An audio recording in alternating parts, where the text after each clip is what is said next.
എല്ലാവർക്കും നമസ്കാരം. ഇപ്പം പൊട്ടും എന്ന് പറഞ്ഞ് നമ്മളെല്ലാവരും ആകാംക്ഷയോടെ നോക്കിയിരുന്ന ഒരു റിപ്പോർട്ടാണ് ഹേമ കമ്മിറ്റി റിപ്പോർട്ട്. അത് പൊട്ടി ചീറ്റിയും പോയി എന്ന് പറയുന്നതായിരിക്കും അതിനകത്തെ ഒരു സത്യം.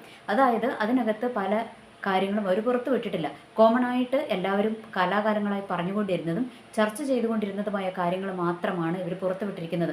നടന്മാരുടെ പേരുകളോ നടിമാരുടെ പേരുകളോ ഒന്നും അതിനകത്ത് വിട്ടിട്ടില്ല എന്നുള്ളതാണ് അതിനകത്തെ യാഥാർത്ഥ്യം. പിന്നെ എന്തിനാണ് ഇവർ റിപ്പോർട്ട് വിട്ടതെന്ന് ചോദിച്ചാൽ കോടതിയുടെ ഉത്തരവൊന്ന് മാനിക്കാൻ വേണ്ടി മാത്രമാണ് ഇവരിത് പുറത്തുവിട്ടിരിക്കുന്നത്.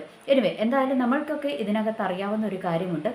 സിനിമാ മേഖല എന്ന് പറയുന്നത് ഒരിക്കലും ഒരു വെള്ളയടിച്ച അല്ലെങ്കിൽ ഒരു ശുദ്ധി ചെയ്ത ഒരു ഇൻഡസ്ട്രി അല്ല, ഒരു മേഖലയല്ല എന്ന് നമ്മൾക്കത് നന്നായിട്ട് അറിയാവുന്ന കാര്യമാണ്.